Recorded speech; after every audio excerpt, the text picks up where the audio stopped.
Hello everyone, welcome back to my YouTube channel. आज एक बार फिर से हम लोग एक नया इंटरेस्टिंग न्यूज़ आइटम लेके आए हैं जो बहुत ज़्यादा न्यूज़ में है।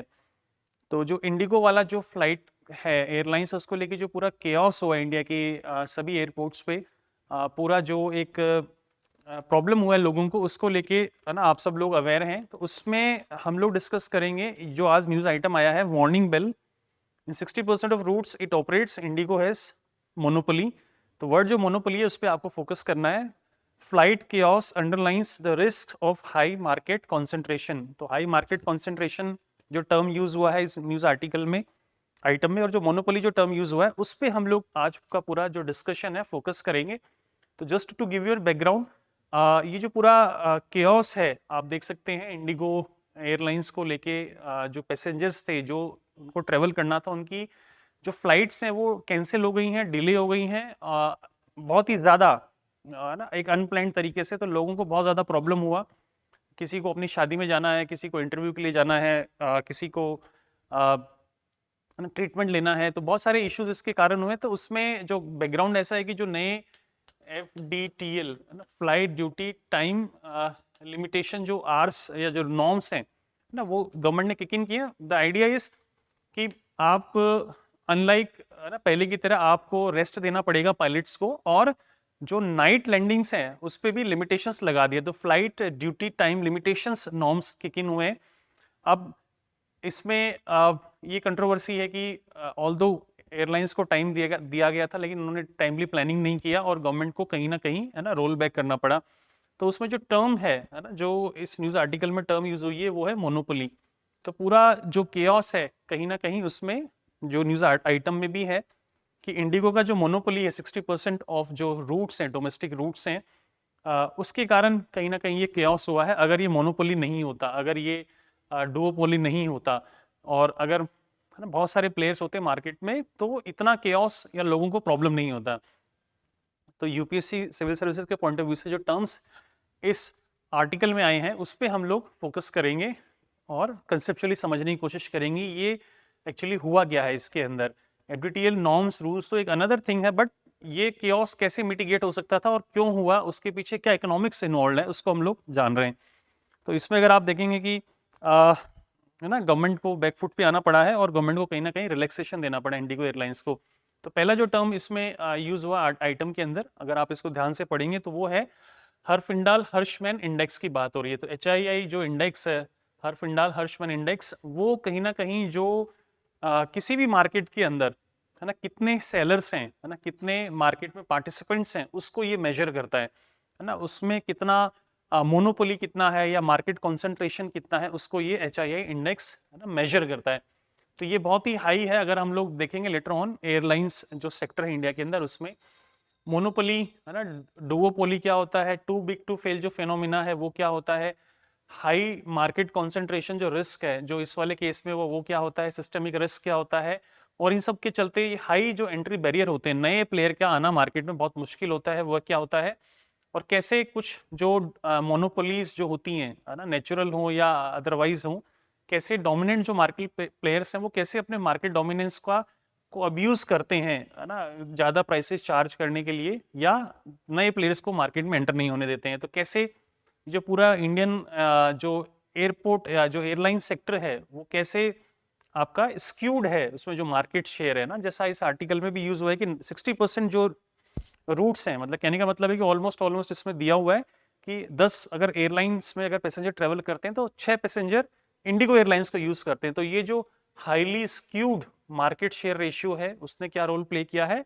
और B2C है ना, क्योंकि इसमें एयरलाइंस किसको सर्विसेज दे रही हैं, एयरलाइंस इसमें सर्विसेज दे रही हैं बेसिकली पैसेंजर्स को। तो ये एक तरह से एयरलाइंस है ना, ये किसको सर्विसेज दे रही हैं, डायरेक्टली कस्टमर्स को दे रही हैं, पैसेंजर्स को। तो it is a business to customer, और ऐसे ही होता है B2B, बिजनेस टू बिजनेस। तो ये B2C मार्केट है, तो कहीं ना कहीं जो केओस है उसको हम लोग है ना फिजिकल फॉर्म में देख पा रहे हैं। So what is monopoly. तो पहला जो इसमें टर्म यूज हुआ है कि जो जो इंडिया का जो एविएशन सेक्टर है ना, इंडिया का जो एविएशन सेक्टर है उसमें 60% जो मार्केट शेयर है वो है, जैसा इसमें मैंने बताया, इंडिगो के पास है। और अनदर यू कैन से रफली 30% जो मार्केट शेयर है वो एयर इंडिया के पास है। ठीक है, एयर इंडिया के पास है, जो टाटा ग्रुप जिसको अब ऑपरेट करता है। तो ऑलमोस्ट यू कैन से कि जो 90% ऑफ द इंडिया का जो एविएशन सेक्टर है उसमें जो मार्केट शेयर है वो दो लोगों के पास है। दो प्लेयर हैं जो 90% ऑफ द रेवेन्यू को जिन्होंने कॉर्नर कर लिया है, जो 90% ऑफ द पैसेंजर्स को कैरी करते हैं। तो एक तरह से आपके पास क्या हो गया, डुओपोली का सिचुएशन क्रिएट हो गया है। तो कितने लोगों का एक तरह से मार्केट में परफेक्ट कंपटीशन नहीं रहा और दो मेजर प्लेयर हैं, that's why it is known duopoly. एक और एग्जांपल अगर हम लोग डुओपोली का देखें आज के टाइम में इंडिया में, तो वो है आपका जो आपका टेलीकॉम सेक्टर है ना। टेलीकॉम सेक्टर की अगर हम लोग बात करें तो अनलाइक पहले, अभी जो मेजर दो प्लेयर हैं, एक तो है रिलायंस का जियो और जो दूसरा है वो रिलायंस आपका एयरटेल ग्रुप है ना। बीएसएनएल भी है कहीं ना कहीं, जो आपका वोडाफोन भी है, लेकिन वो नेग्लिजिबल शेयर है उनका मार्केट शेयर, तो दो प्लेयर्स का मेजर है। तो ये भी एक तरह से क्या है, डुओपोली की सिचुएशन क्रिएट हो गई है। मोनोपोली कब होता है, जब से एक ही प्लेयर है मार्केट के अंदर जिसके पास 90% या 100% ऑफ द शेयर है ऑलमोस्ट, तो वो एक तरह का मोनोपोली हो गया। प्लेयर्स और भी हो सकते हैं मार्केट में, लेकिन उनका कोई खास रोल नहीं है। जैसे है ना, हम लोग देख रहे हैं यहाँ पे टेलीकॉम सेक्टर में, एविएशन में, तो 10% में बहुत सारे प्लेयर हो सकते हैं, है ना, छोटे छोटे, लेकिन वो कोई खास उनका रोल नहीं है। ओके, मार्केट में कोई प्ले उनका कोई मेन इंपॉर्टेंट रोल नहीं है। सो मोनोपोलीज क्या होती हैं, है ना, कुछ नेचुरल मोनोपोलीज होती हैं, जैसे न्यूक्लियर सेक्टर जो है, रिएक्टर का जो सेक्टर है, उसमें हम बात करें तो हमारे घरों में जो पानी आता है वो पीएचडी डिपार्टमेंट का, या इंडियन रेलवेज की अगर हम लोग बात करें तो इंडियन रेलवेज का अगर हम लोग इंडिया में बात करें तो काइंड ऑफ मोनोपोली है ना। गवर्नमेंट प्राइवेट प्लेयर्स को अलाउ नहीं करती है, करती भी तो बहुत ही लिमिटेड स्केल पे अप्लाई अलाउ करती है। तो हम कह सकते हैं कि इंडियन रेलवेज अगर आपको जाना है तो आपके पास सिर्फ कोई रिलायंस या अदानी या टाटा की कोई रेलवे का ऑप्शन नहीं है, आपके पास सिर्फ और सिर्फ इंडियन रेलवेज का ऑप्शन है। तो ये एक तरह का मोनोपोली है कि almost 100% of the market share किसके पास है, इंडियन रेलवेज के पास है। अगर दो प्लेयर्स के पास है तो that is known as duopoly. इस वाले केस में हम देखें, अगर कहने को तो डुओपोली है, लेकिन 60% ऑफ द जो मार्केट शेयर है वो इंडिगो के पास है, तो it is kind of a monopoly आप कह सकते हैं ना। मोर देन 50% शेयर एक प्लेयर के पास है। तो अगर ये प्लेयर अगर कोलैप्स होता है, जैसा इस केस में हुआ है ना, नए नॉर्म्स किक इन हुए, फ्लाइट ड्यूटी टाइम लिमिटेशन को लेके नए रूल्स किक इन हुए, तो आपको ज्यादा आपको पायलट चाहिए है ना प्लेन उड़ाने के लिए, उसके लिए आपने प्रिपरेशन की नहीं, अब जानबूझ के नहीं की, या आप है ना गवर्नमेंट को ब्लैकमेल करना चाहते थे, that is a different aspect, उसमें अभी क्लैरिटी नहीं है। तो आपने बंद किया जैसे अपनी सर्विसेज, तो पूरा जो एविएशन सेक्टर है वो ठप बैठ गया है ना कुछ टाइम के लिए, टेम्परेरीली। तो काइंड ऑफ है आप मोनोपोली अपना पावर एक्सरसाइज कर रहे हैं। तो व्हाट इज मोनोपोली या डुओपोली, जब एक प्लेयर होता है मार्केट में जिसके पास लायंस शेयर होता है तो it's monopoly, like Indian railways. Duopoly जब होता है जब जैसे रिलायंस है, एयरटेल है, दो ही प्लेयर हैं, बीएसएनएल है और जो वोडाफोन है वो हैं, लेकिन नाम के लिए हैं, मेजर इनके पास है ना। तो जब दो प्लेयर या एक प्लेयर होता है तो दे डिसाइड कि ना मार्केट में टिकट का रेट कितना होगा। या आपने देखा ना, जैसे जैसे डुओपोली हुआ, बाकी के प्लेयर्स खत्म हो गए, तो रिलायंस ने प्राइसेस को जैकअप करना शुरू कर दिया ना। जब भी आप रिचार्ज कराने जाते हैं तो रिलायंस के प्राइसेस आपको और हाई मिलते हैं, ठीक है। तो कहीं ना कहीं अपनी जो डोमिनेंट मार्केट पोजीशन है उसको जो मोनोपोलीज है, डुओपोलीज है, वो लोग कल्यूजन कर सकते हैं आपस में, और जो कंपटीशन है उसको नेगेटिवली इफेक्ट करते हैं। तो इसके कारण क्या होता है ना कि वो जो प्राइस लेना चाहें कस्टमर से वो लेंगे। अब आपने रिलायंस का सिम ले लिया, एयरटेल भी प्राइसेस बढ़ा रहा है, रिलायंस भी प्राइसेस बढ़ा रहा है, बीएसएनएल की सर्विस इतनी अच्छी है नहीं, है ना, 4G 5G का इतना अच्छा सर्विसेज इंटरनेट का है नहीं, तो आप क्या करेंगे, है ना, जो प्राइसेस आपसे चार्ज करेंगे वो आपको प्राइसेस देनी पड़ेंगी। और अगर किसी भी कारण से अगर रिलायंस ठप हो जाता है, रिलायंस जियो, या एक दिन के लिए एयरटेल ठप हो जाता है किसी टेक्निकल इश्यू के कारण, तो सडनली आप और हम लोग, है ना, वी विल, जो इंडिगो के पैसेंजर्स के साथ हो वही हमारे साथ होगा कि हम लोग किसी से कम्युनिकेट नहीं कर पाएंगे। तो ये रिस्क है मोनोपोली डुओपोली में। सबसे बड़ा रिस्क क्या है जब कोई मोनोपोली या डुओपोली होती है, जब एक प्लेयर, इंडिगो जैसा एक प्लेयर पूरे मार्केट को कॉर्नर कर लेता है और वो सर्विसेज जब वो प्रॉपर्ली नहीं दे पाता है, या किसी भी फाइनेंशियल इश्यू के कारण उसके ऑपरेशंस इफेक्ट होते हैं, या जो नए ऑपरेशन नॉर्म्स के कारण उसके ऑपरेशंस इफेक्ट होते हैं, तो टू बिग टू फेल वाला फिनोमिना किक इन हो जाता है। इंडिगो को मालूम है अगर मैं ऑपरेट नहीं करूंगा तो गवर्नमेंट बैकफुट पे आएगा, और गवर्नमेंट बैकफुट पे आ गया और वो मुझे रिलैक्सेशंस देगा। क्यों? क्योंकि मैं एक तरह का मोनोपोली हूं, या डुओपोली में भी मुझे अपर हैंड है। So too big to fail means, जैसे ग्लोबल फाइनेंशियल क्राइसिस में हुआ था कि मैं इतना बड़ा हूं कि that you cannot, the government और the regulator cannot afford to let me fail. तो टू बिग टू फेल वाला फिनोमिनन यहां से आता है ग्लोबल फाइनेंशियल क्राइसिस में, जब बड़े बड़े जो बैंक्स थे, एआईजी था, है ना, और जो गोल्डमैन सैक्स था, और जो बड़े बैंक्स थे यूएस में और यूके के अंदर, जब वो फेल होने लगे, इन्होंने अननेसेसरी रिस्क लिया। वो इतने बड़े थे लाइक एसबीआई, अगर वो फेल होते हैं ना, पूरा का पूरा फाइनेंशियल मार्केट कोलैप्स कर जाएगा। तो they were too big that government cannot afford to let them fail. That is known as too big to fail phenomenon. So too big to fail is a theory in which banking and finance that asserts that certain corporations, जैसे SBI हो सकता है India के case में, ICICI हो सकता है, particularly financial institutions are so large and so interconnected, है ना, इकोनॉमी में हर कॉर्नर में इतना घुसे हुए हैं कि उनका अगर फेलियर होता है तो पूरा इकोनॉमिक सिस्टम कोलैप्स कर जाएगा। एक अगर इंडिगो ने अपनी सर्विसेज बंद करी एविएशन सेक्टर में, आप देखें तो पूरा सेक्टर कोलैप्स कर गया, लोगों को कितना प्रॉब्लम हुआ, ठीक है। एंड देयरफॉर पार्शियल फेलियर जो इस केस में हुआ, तो गवर्नमेंट को बैकफुट पे आना पड़ा। गवर्नमेंट को जो अपने एफडीटीएल नॉर्म्स थे उसको रिलैक्सेशन देना पड़ा temporarily, because of this too big to fail, that you can not afford to let them fail, या उनके ऑपरेशंस को हॉल्ट नहीं कर सकते आप। अनदर जो टर्म यूज हुआ है वो इस पूरे आर्टिकल में हुआ है, हाई मार्केट कॉन्सेंट्रेशन रिस्क। दो प्लेयर, है ना, 100% में से दो प्लेयर 90% का मार्केट कैप्चर किया हुआ उन्होंने, ठीक है। तो हर 10 पैसेंजर में से 9 पैसेंजर किस पे ट्रेवल करते हैं, कहीं ना कहीं इंडिगो पे और एयर इंडिया पे। तो मार्केट में जो पूरा जो मार्केट है वो कहाँ कॉन्सेंट्रेट हो गया, दो लोगों के पास कॉन्सेंट्रेट हो गया। तो there is a high concentration risk and accordingly, है ना, there is a high systemic risk. अगर जैसे इंडिगो फेल हुआ, अगर ऐसे एसबीआई फेल हो जाए किसी कारण से, तो कल को पूरा सिस्टम जो है ना, एविएशन सेक्टर कोलैप्स कर गया, ऐसे फाइनेंशियल सिस्टम कोलैप्स कर सकता है अगर एसबीआई फेल कर दे। तो कुछ ऐसा यहाँ पे हुआ है। तो there is a system wide risk. Systemic risk is the possibility, अगर एक कंपनी लेवल इवेंट होता है, अगर एफटीटीएल नॉर्म से अगर इंडिगो को इफेक्ट पड़ता है, तो सिर्फ इंडिगो तक लिमिटेड नहीं है वो इफेक्ट, वो इंडिया का जो पूरा एविएशन सेक्टर है उसको डिस्टेबलाइज, कोलैप्स कर देता है, जो अभी हुआ, है ना, थोड़े से टाइम के लिए हुआ और गवर्नमेंट को कहीं ना कहीं बैकफुट पे आना पड़ा।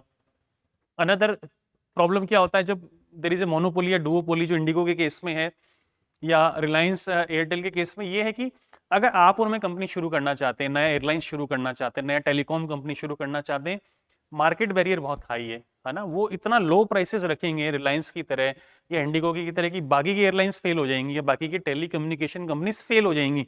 तो एंट्री बैरियर बहुत हाई है ना, आप डिस्ट्रीब्यूशन नेटवर्क सेट नहीं कर पाएंगे। और कहीं ना कहीं ऐसी कंपनीज का मार्केट में डोमिनेंस होता है और वो अपने डोमिनेंस का अब्यूज करते हैं दूसरे लोगों को, कंपटीशन को डिस्करेज करने के लिए। और जैसा इस केस में है ना, 90% मार्केट शेयर दो प्लेयर्स के पास है, तो इसमें हाईली लोपसाइडेड या स्क्यूड मार्केट कॉन्सेंट्रेशन या मार्केट शेयर रेशियो है इसके केस में एविएशन सेक्टर में। और ये जो पूरा इश्यू न्यूज में क्यों आया, क्योंकि कहीं ना कहीं जो एविएशन सेक्टर है उसमें एयरलाइन डायरेक्टली किससे डील कर रही है, कस्टमर से, B2C। तो B2C में जब C को प्रॉब्लम होती है ना, तो सरकार को प्रॉब्लम हो जाती है, क्योंकि जो C है हमारा सिटीजन है, हमारा कस्टमर है ना, जब वो त्राही त्राही करता है तो सरकार को भी उसका संज्ञान, कॉग्निजेंस लेना पड़ता है। यही अगर B2B होता ना, तो आपको मुझे पता भी नहीं चलता, है ना, बिजनेस टू बिजनेस अगर सर्विसेज डिलीवर हो रही होती तो we would not be that much concern. लेकिन यहाँ पे, है ना, एक तरह से जो कस्टमर है डायरेक्टली, है ना, वो एयरलाइंस एयरपोर्ट में बंद है ना, किसी की तबीयत खराब है, किसी को कहीं जाना है, तो एवरीबॉडी इज, है ना, एक तरह से एजिटेटेड है।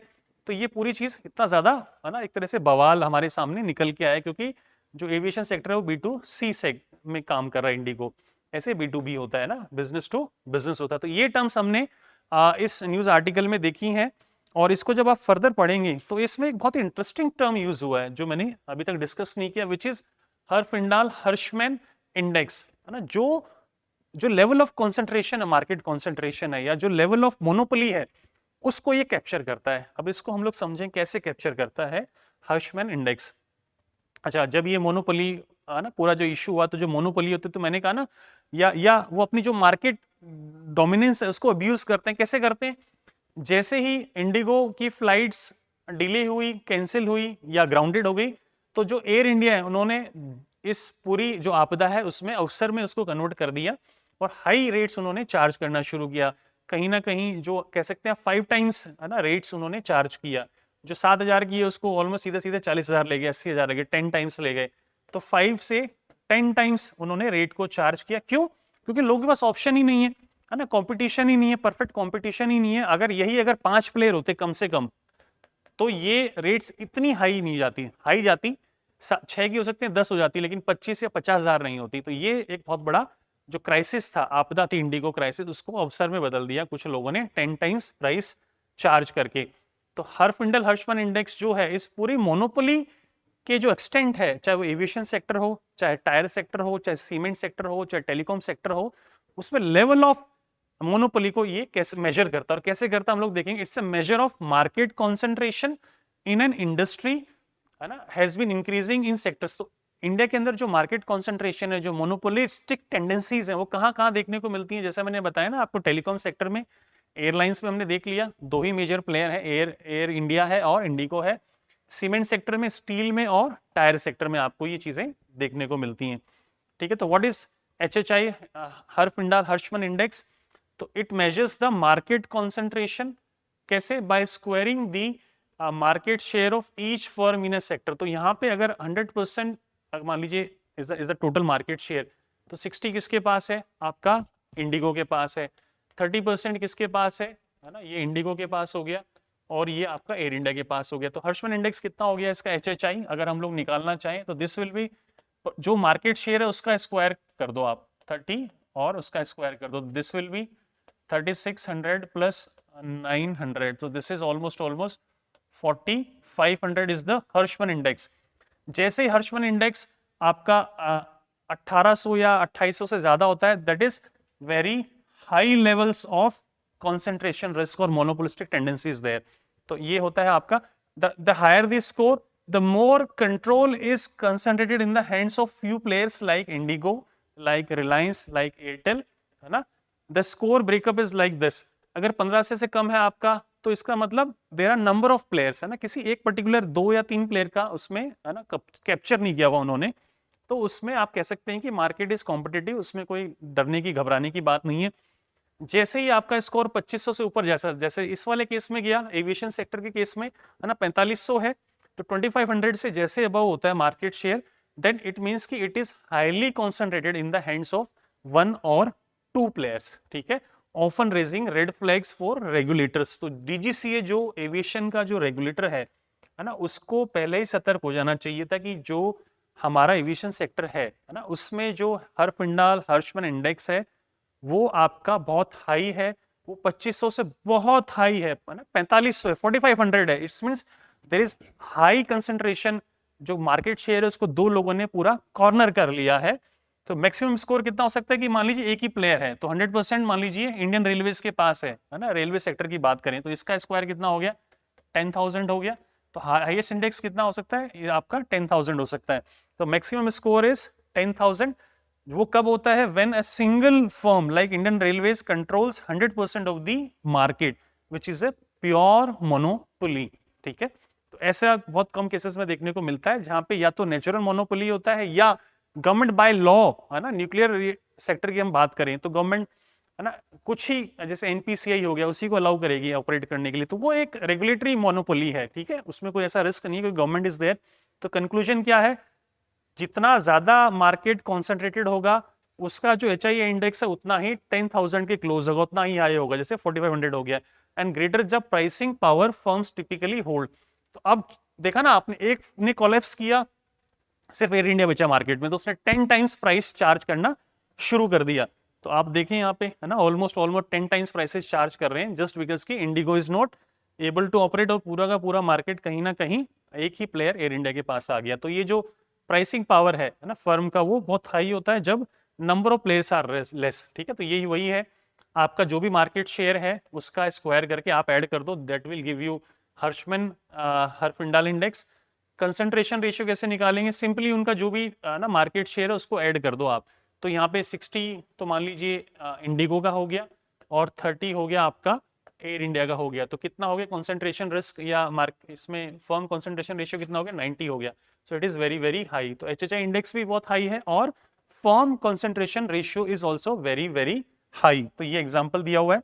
तो इसमें किसी सेक्टर में 7 फर्म्स हैं, और उसमें अगर आप देखें तो उसका हर्षमन इंडेक्स बहुत ही कम है, अनलाइक एविएशन सेक्टर जहां पे 4500 है। क्यों? क्योंकि यहाँ पे number of players are more. तो अगर 5 प्लेयर होंगे, 7 प्लेयर होंगे, तो कहीं ना कहीं जो रिस्क है, जो हम पूरा जो फियास्को देख रहे हैं, पूरा जो मिसमैनेजमेंट देख रहे हैं, वो होने के चांसेस बहुत कम हो जाते हैं। तो ये क्लियरली ये आर्टिकल पहले भी आया है न्यूज़पेपर में, है ना, ये रेड फ्लैग पहले भी रेज किया है। तो रेगुलेटर को पहले ही, है ना, सतर्क हो जाना चाहिए था। क्यों? क्योंकि एयरलाइंस जो है इंडिया के अंदर, जो एविएशन सेक्टर है, that is the least competitive. क्योंकि जो उसका HII स्कोर हमने जस्ट नाउ देखा ना, वो ऑलमोस्ट 4500 है। तो very very very high monopolistic tendency, concentration risk is there in especially in case of airline sector. और ऐसी ही रिस्क आपको और कहाँ देखने को मिलती है? सबसे ज्यादा एयरलाइंस में।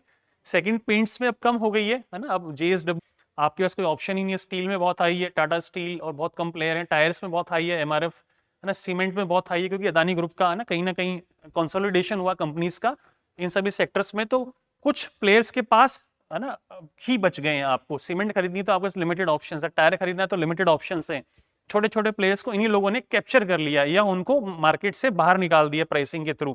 तो ये हर्षमन इंडेक्स इन सभी का हाई है, लेकिन जो आपका एविएशन सेक्टर है उसका वन ऑफ द हाईएस्ट है, which is a very worrying thing. ठीक है, तो ये पहले न्यूज में आ रहा था, लोगों ने इस पर ध्यान नहीं दिया। तो अब हमारे जो एविएशन के जो मिनिस्टर हैं, मिनिस्टर ऑफ स्टेट हैं, है ना, उन्होंने इस चीज को आइडेंटिफाई किया, प्रेजेंट सिनेरियो को, और उन्होंने क्या स्टेटमेंट दिया है? Civil Aviation Minister K. Ram Mohan Naidu said that given the high growth in air travel demand in India, the economy needs, the country needs at least 5 big airlines. तो सिर्फ Indigo ना हो, है ना, सिर्फ air India ना हो, 3-4 player और होने बहुत जरूरी है इंडिया के अंदर, तब जाके ये जो पूरा जो अभी प्रॉब्लम हुआ ये नहीं होगा।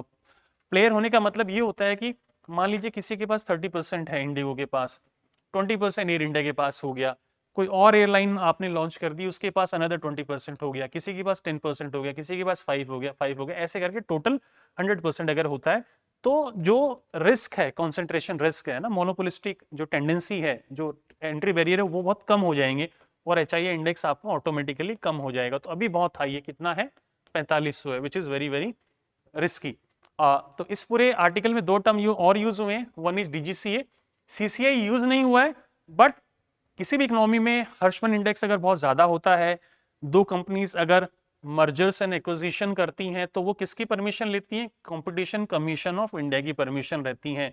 ये इंडिया के अंदर कहते हैं ना कंपटीशन रेगुलेटर है, या एंटी ट्रस्ट एक तरह से बॉडी है ना। तो बड़ी कंपनीज को ये चेक करते हैं, और तभी जब उनको लगता है ना कि ये इससे कोई मोनोपोली बनने वाली नहीं है, या मार्केट डोमिनेंस का अब्यूज नहीं होगा, तभी वो मर्जर को गो अहेड देते हैं। अदरवाइज कंपटीशन और कमीशन उसको अलाउ नहीं करता है।